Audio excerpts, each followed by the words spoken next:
السلام علیکم ناظرین، خوش آمدید کہتے ہیں پروگرام آپ دیکھ رہے ہیں فرنٹ پیج. ناظرین 5 فروری ہر سال سولیڈارٹی ڈے، کشمیر سولیڈارٹی ڈے کے حوالے سے منایا جاتا ہے. کشمیر ڈے جسے ہم عرف عام میں کہتے ہیں. کشمیر پاکستان اور بھارت کے درمیان ایک ایسا متنازع مسئلہ جو سن 1947 کے فوری بعد سے ہی آج تک دونوں ملکوں کی سیاست پر بہت حد تک کہنا چاہیے کہ اثر انداز بھی ہوتا رہا ہے، وجہ تنازع بھی بنتا رہا ہے. دونوں ممالک نے بہت سے بارڈر پہ ڈسپیوٹس بھی اسی وجہ سے ان کو اس کا سامنا رہا ہے.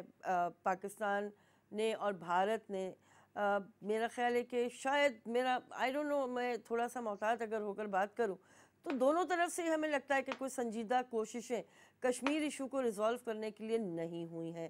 بہت سی باتیں ہیں، بہت سے اس میں معاملات ہیں. انٹرنیشنل کمیونٹی کی خاموشی بھی ہے، کچھ حد تک دلچسپی بھی ہے. یہ ساری باتیں ہوں گی. اور آج ہمارے مہمان ہیں جناب ایئر کوموڈور جمال حسین صاحب، جو دفاعی مبصر ہیں، تجزیہ کار ہیں. ان سے ہم بات کریں گے کہ مقبوضہ کشمیر میں جو ایک میٹر آف کنسرن ہے وہ تو ہیومن رائٹس وائلیشن کا ہے. تو یہ ساری باتیں ہم کریں گے. جمال صاحب ہمارے مہمان. السلام علیکم. وعلیکم السلام. جمال صاحب، جیسے میں نے بات کی 1947 سے ہم اس مسئلے کو دیکھ رہے ہیں، اور شاید اس کی بنیاد اس سے بھی پہلے پڑ گئی تھی جب ہم بارڈر پہ، یعنی جب بارڈر کمیشن کی بات ہوئی تھی کہ کس طرح سے ڈیوائیڈ ہوں گے دونوں ملک، تو وہیں سے بنیاد پڑ گئی تھی. اچھا، آپ ذرا ہمارے ناظرین کی رہنمائی کیجئے.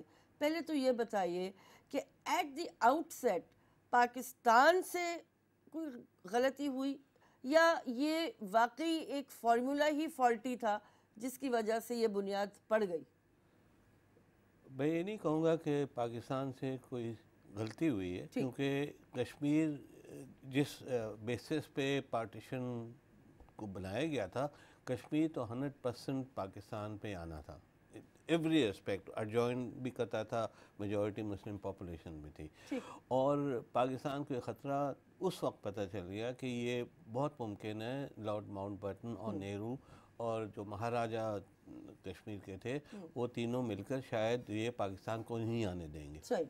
تو انہوں نے پھر یہ سوچا کہ اگر یہ ہو جاتا ہے اور ایک دفعہ جسے کہتے ہیں پوزیشن آف 90% اونرشپ، تو پھر پاکستان کے لیے اس حالات میں ملٹریلی اس کو واپس لینا بہت مشکل ہو جائے گا.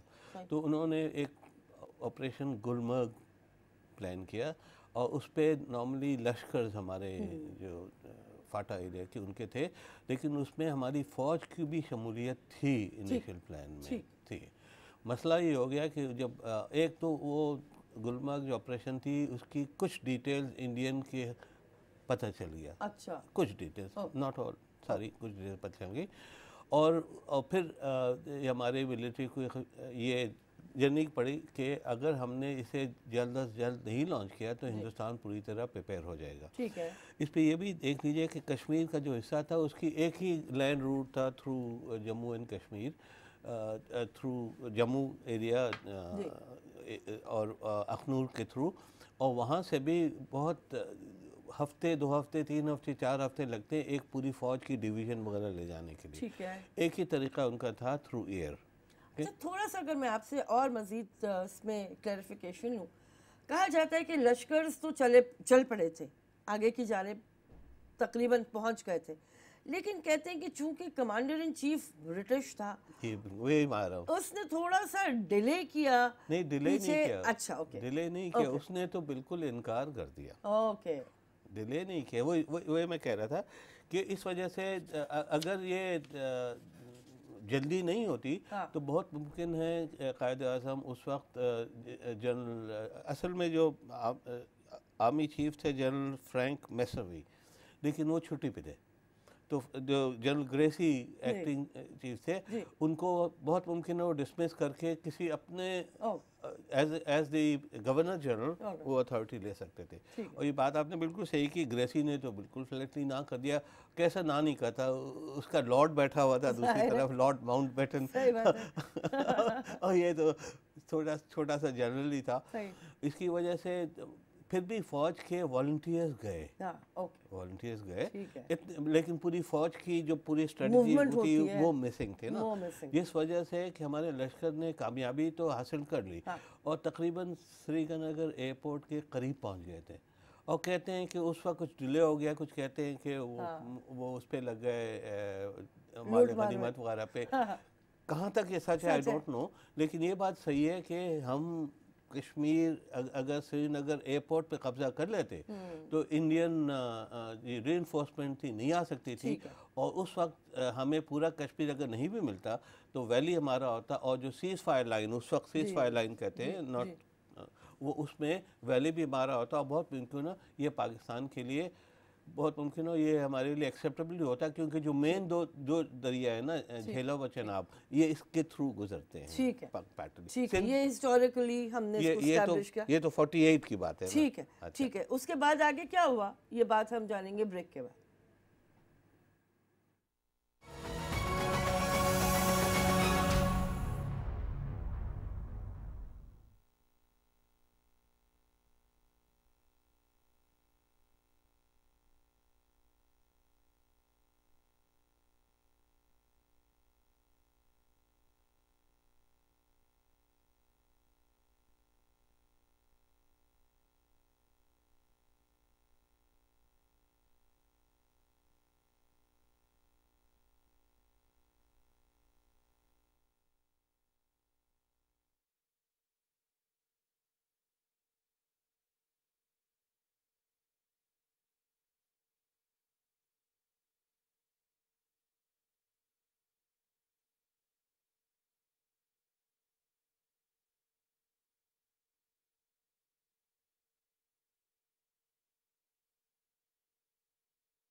خوش آمدید کہیں گے ناظرین، پروگرام آپ دیکھ رہے ہیں فرنٹ پیج۔ ناظرین 1948 کے بعد تھوڑا سا آگے بڑھیں گے اور جمال حسین صاحب سے جاننا چاہیں گے کہ جو ملیٹریلی ہم نے کیا کیا وہی بہترین تھا، یہی ہو سکتا تھا، اس کے علاوہ بھی کچھ ہو سکتا تھا؟ جی دیکھیے ہائنڈ سائڈ سے تو ہم بہت سی عقل کی باتیں کر سکتے ہیں، لیکن اگر اس وقت جائے جہاں جن کی نالج تھی ان کے پاس اور جو سچویشن تھا، تو میرے خیال سے that was the best option, اور ایز اے ہسٹورین میں کہتا ہوں کہ وہ ایک موقع تھا ہمیں کشمیر کم از کم ویلی کو اپنے قبضے کرنا تھا، جو کچھ وجہ سے ایک دو چیزیں ہم نے بتائی ہیں جس کی وجہ سے وہ ضائع ہو گیا۔ اب یہ 48 جب پیس سیز فائر یا 47 اینڈ میں جب سیز فائر ہوا تو کشمیر ریزولوشن پاس انہوں نے کیا تھا، تو اس میں ویسے تو ویری کلیئرلی لکھا ہوا تھا کہ اٹ بی ڈیسائیڈڈ آن پلیبسسٹ، اور نہرو نے اس کو باقاعدہ پبلکلی ایکنالج بھی کیا تھا، لیکن شاید انجانے میں، ہمارے انجانے میں یا ان کی چالاکیوں کی وجہ سے انہوں نے ایک دو شرطیں ایسی ڈال دی تھی جس کی وجہ سے ان کو ایک موقع مل گیا، اس پلیبسسٹ کو نہیں ہولڈ کرنے کے بہانے مل گئے، مثلاً ایک کہ اس میں یہ لکھا ہوا اور جسے امریکنز خاص کر کے لیزا وائٹ جو آج کل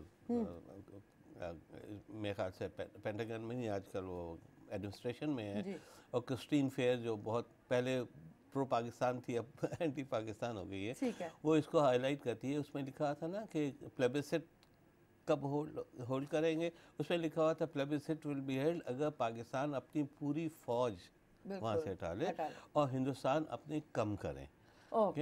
ظاہر ہے جس قسم کا ماحول ہے اس میں پاکستان اگر پوری فوج ہٹاتا ہے، اور جس طرح دنیا جس طرح دونوں کو دیکھتی ہے، وہ پاورفل کے ہمیشہ سائڈ دیتی ہے، تو جو حصہ کشمیر کا تھا وہ ہمارے ساتھ ہی چلے جاتا، تو اس کو ہم اس طرح کاؤنٹر کر سکتے ہیں کہ یہ صرف پوری کرنے کے لیے یہ دوسرے شرک کو بھی تو ماننا تھا نا کہ UN فورسز دونوں طرف بیٹھ کے یہ کرے گی. جب وہ نہیں ہوگا تو ہم اپنی فوج کو کس طرح ہٹائیں؟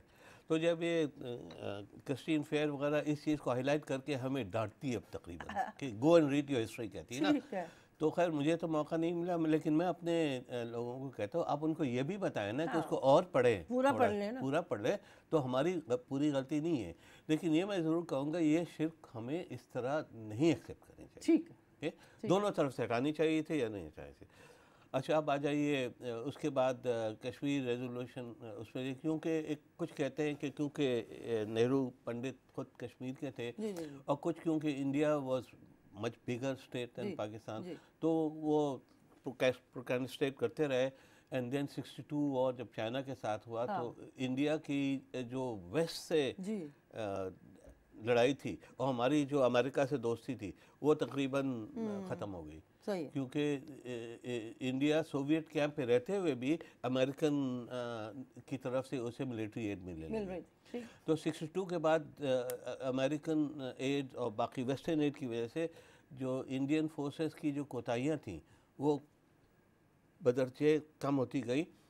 اور اس وقت اور ہمارے کچھ جنگی جرنیل میں انہیں کہوں گا, اور جس میں ہمارے پرائم منسٹر اس وقت کے فارن منسٹر بھٹو بھی تھے, ان کا یہ خیال تھا کہ اگر 1965 میں ہم نے ملیٹریلی اس کو حل نہیں کیا تو پھر ہمیں اور کوئی موقع نہیں ملے گا, بیکاز ہندوستان ملیٹری بہت زیادہ پاورفل ہو جائے. ٹھیک ہے, جو میری اپنی ریسرچ ہے, ایوب خان اس پہ تھوڑے سے نالا تو نہیں تھے, وہ کافی ریلیکٹنٹ تھے, کیونکہ وہ نہیں سمجھتے تھے کہ اس وجہ سے ہم حل کر سکیں. کیونکہ سمپل سی بات ہے, اگر آپ امریکن ایڈ لے کر اور اس حملے کو وہاں کہیں اور جگہ استعمال کرتے ہیں تو امریکن ایڈ میں لکھا ہوا تھا کہ یہ آپ کسی آفینسو کے لیے نہیں استعمال کریں گے. دوسری بات یہ جمال صاحب, انٹرنلی بھی تو پرابلمز تھے نا ملک میں. 65 میں اتنے نہیں تھے. اس کے بعد بنگلہ دیش والا ایشو, یعنی ایسٹ پاکستان بھی اس طرح سے ہر طرح سے آپ کے ساتھ آن بورڈ نہیں تھا. لیکن اس کے ساتھ پولیٹیکل ٹرموائل آپ 50s والا سارا گزار کے آئے تھے. صحیح ہے, بہت ساری چیزیں تھیں. اچھا, تو اس میں لیکن تو ہم نے اس کے 3 پہلو ہیں 65 کی جنگ پہ. تو پہلے ہم نے لانچ کیا تھا آپریشن جبرالٹر, جو ہم نے اپنے کمانڈوز بھیجے. کہ اس پہ سب سے بڑی ٹیکٹیکل اور اسٹریٹجی غلطی یہ تھی کہ ہم سمجھتے تھے کہ کشمیر میں لوگ 80-90% پاکستان کے فیور میں ہوں گے. تو جب ہم نے ہمارے کمانڈوز جائیں گے اور ساری پبلک ہمارے ساتھ ہوگی اور ایک خانہ جیسے کہتے ہیں سب کنونشنل وار کے ساتھ ہم انڈین کو ہرا دیں گے, وہ نہیں ہوا. انفیکٹ جو خبریں آئیں وہاں سے کہ کشمیریوں نے ہمارے کمانڈوز کو آئیڈینٹیفائی کر کے ان کو پکڑا دیا, تو وہ فیل ہو گیا. اس کو ریکور کرنے کے لیے ہم نے لانچ کیا آپریشن گرینڈ سلیم.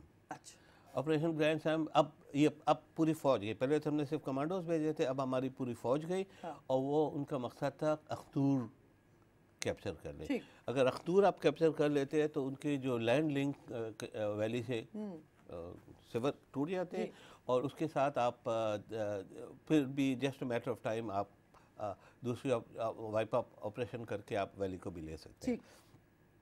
اس میں 2 چیزیں ہم نے نہیں سوچی. 2 چیزیں ہمیشہ جب بھی آپ کوئی آپریشن لانچ کرتے ہیں تو 2 سوال آپ کرتے ہیں نا, کوئی بھی پلان ہوتا ہے کہ what if and what next, ہے نا. واٹ ایف اگر آپ نہیں پہنچ سکے, اینڈ واٹ نیکسٹ اگر آپ نے لے لیا پھر کیا ہوگا. اوکے, تو یہ دونوں سوال غالباً ایوب خان نے کیے تھے. ایوب خان نے تو واٹ ایف کا جواب یہ ملا کہ نہیں ہم لے لیں گے. وہاں پہ ابھی جو انڈین فورسز ہے, جو ہمارے فورسز ہیں, جو کمپیریزن آف فورسز تھے, ہم اختور پہ قبضہ کر لیں گے. واٹ نیکسٹ, انہوں نے کہا کہ انڈین ہمیں ایشورنس ملی ہے امریکنس کی طرف سے دیٹ انڈین انٹرنیشنل بارڈر نہیں کراس کریں گے. اچھا, this was the reading from the foreign ministry and from the GHQ. میرے خیال سے اس سے بیوقوفانہ سجیشن کم از کم ملٹری میں تو یہ تو احمقانہ سجیشن ہے. کیوں ایک چیز ہمیں ہمیشہ پڑھاتے ہیں کہ دشمن کی کبھی نہیں وہ نہیں, دشمن کی کبھی بھی آپ انٹینشن پہ نہ جائیں, ایگزیکٹلی ان کی کیپیبلٹی پہ جائیں, امپورٹنٹ کیپیبلٹی جائیں کہ وہ کر سکتے ہیں, تو آپ یہ کہہ دیں کہ نہیں کریں گے, یہ آپ اسیوم نہیں کریں, جس کی وجہ سے جب 65 کی جنگ ہم تقریباً, وہ بات صحیح تھی, تقریباً اختور ہم لے چکے تھے, اور لیکن انہوں نے جب انٹرنیشنل بارڈر پہ اٹیک کیا تو اس کے بعد ہمیں وہاں سے ہٹنا پڑا.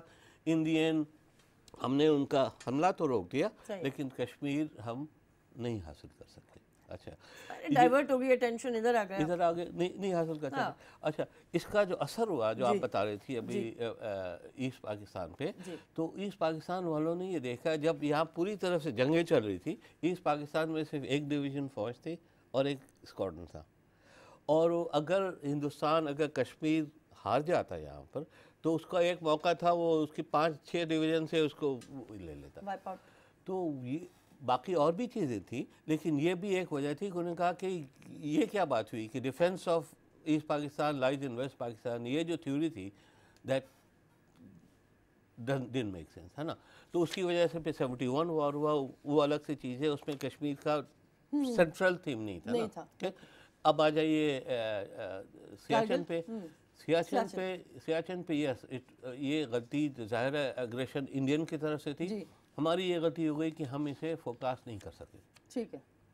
اور دوسری غلطی یہ ہو گئی ہم سے کہ جب سیاچن انہوں نے لے لیا, ہم وہ تدبیر نہیں استعمال کر سکے جو ہندوستان میں 65 کی جنگ میں کیا تھا, کہ انہوں نے انٹرنیشنل بارڈر پہ کھول دیا. اچھا سر, یہ سیاچن والے میں ایک آپ کو آئی ڈونٹ نو, کیونکہ اب وہ ہے نہیں, جنرل چبر, اس وقت ناردرن کمانڈ جنرل چبر کے پاس تھی, ان کا ایک پبلک میں ایک سٹیٹمنٹ ہے, ان کا کہنا یہ تھا کہ پاکستان پلان کر چکا تھا سیاچن میں اپنی فورسز داخل کرنے کے لیے, لیکن ان کا کہنا ہے بقول جنرل چبر کے کہ ہمیں پہلے اطلاع ہو گئی تھی اور ہم نے وہ کام جو پاکستان نے کرنا تھا وہ کام ہم نے پہلے کر دیا. یہ جنرل چبر کی یہ جو ان کی سٹیٹمنٹ ہے, تو وہ اسیوم کر رہے ہیں کہ Siachen was a no man's land. Yes, but that's not our stance. Okay, Siachen no man's land نہیں تھا, اور وہ جو آپ پڑھے اس پہ ہر نقشے میں دنیا کے سیاچن پاکستان کا حصہ تھا. ٹھیک ہے. اور K2 پہ جو بھی جاتی تھی تھرو سیاچن ہی جاتے تھے. ہاں, یہ بات صحیح ہے آپ کی کہ آپ کی زمینیں تو وہاں پہ فوجیں کیوں بٹھائیں گے. صحیح کہہ رہے ہیں. اور چونکہ کشمیر میں بھی 71 وار کے بعد یہ معاہدہ ہو گیا تھا کہ ہم فوج نہیں استعمال کریں گے چینج LOC. ٹھیک ہے. تو یہ ہم بیوقوف, اور ہم پہ ہمارا وہ آپشن ہم نہیں ایکسرسائز کر سکے جو انڈیا نے 65 وار میں کیا. بالکل ٹھیک ہے. اوکے, اب کارگل. سر کارگل پہ بریک کے بعد آتے ہیں. اچھا, اوکے. اور ناظرین, پروگرام آپ دیکھ رہے ہیں فرنٹ پیج.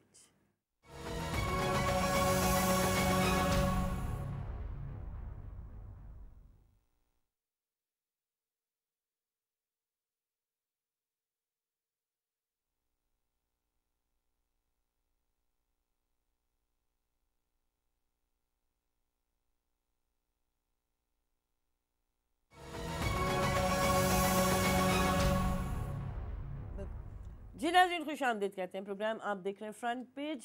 آج 5 فروری, جس طرح ہم بات کریں یوم یکجہتی کشمیر, اور جو باتیں اس وقت تک ہم نے آپ کے سامنے کی ہیں اس کی ایک وجہ یہ ہے کہ پاکستان کو, پاکستانیوں کو, نوجوانوں کو پتہ ہونا چاہیے کہ ہماری تاریخ کیا ہے, اور ہم نے تاریخ میں اگر کچھ غلط کسی بھی وجہ سے کر دیا ہے تو کیا وہ کریکٹ ہو سکتا ہے. اچھا, کارگل کی بات. کارگل کبھی وہ میں کہتا ہوں وہ 65 کی جو اسٹریٹجک ایررز تھی وہ بہت حد تک ریپیٹ ہوئی. اچھا, کیونکہ ہم نے پھر وہی کارگل کیا لے سکتے تھے, آف کورس لے سکتے تھے. کیا ہندوستان اس کو واپس لے سکتا تھا؟ بہت مشکل سے. ہندوستان کے پاس کوئی اور آپشنز تھے. شاید ہم نے یہ سوچا کہ اس دفعہ وہ انٹرنیشنل بارڈر نہیں کرے گا بیکاز نیوکلیئر ویپنز دونوں کے پاس تھے.